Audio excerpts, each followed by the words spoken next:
ఏరా ఎన్ని రోజులు గుర్తొచ్చామా?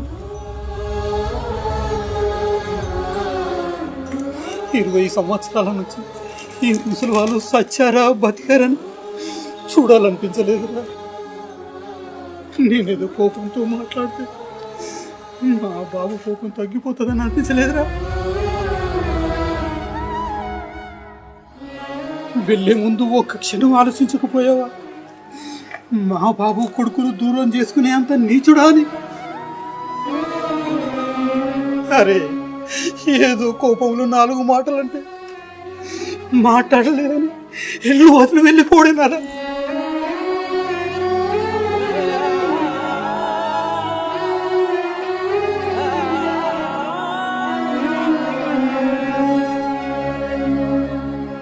నన్ను క్షమించు నాన్న. నువ్వు నాతో మాట్లాడకపోయేసరికి ఇంట్లోంచి వెళ్ళిపోయాను నాన్న. మీరు తనను పెళ్లి చేసుకోవడం నచ్చలేదన్నారని ఆలోచించకుండా ఇంటి నుంచి వెళ్ళిపోయాను నాన్న. కనీసం వెళ్ళే ముందు ఆపలేదే, మరి చూస్తూ ఉండిపోయావు. నా వల్ల ఒక అమ్మాయి జీవితం నాశనం కావద్దని వెళ్ళిపోయా తప్ప ఇంకో ఉద్దేశం కాదు నాన్న.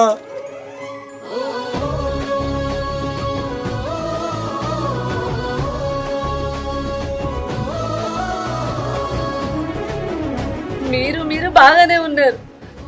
ఒక తల్లిగా నేను ఎంత క్షోభ అనుభవించినో తెలుసా? భర్త మాట కాదనలేక,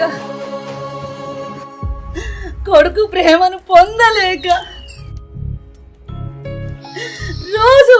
ప్రతిరోజు ఒక యుగంలా గడిపిన. సరిపోయిందా? రాక రాక కొడుకు కోడలు ఇంటికి వస్తే పాతవన్నీ గుర్తు తెచ్చుకుంటున్నారు. అవును లక్ష్మి, కొడుకు కోడల్ని ఇంట్లోకి తీసుకెళ్ళి. రే మోహన్, ఇంట్లోకి రారా. దామ్మా, ఇదంతా చేసినా నేను ఉత్తిదేనా? నన్ను ఎవరు రమ్మన్నారా? మనవడా, ఇదంతా నీ ఘనకార్యమే కదా. తాతకు తగ్గ మనోడని తీసుకున్నావు. అరే మనోడా, బంగారం రా.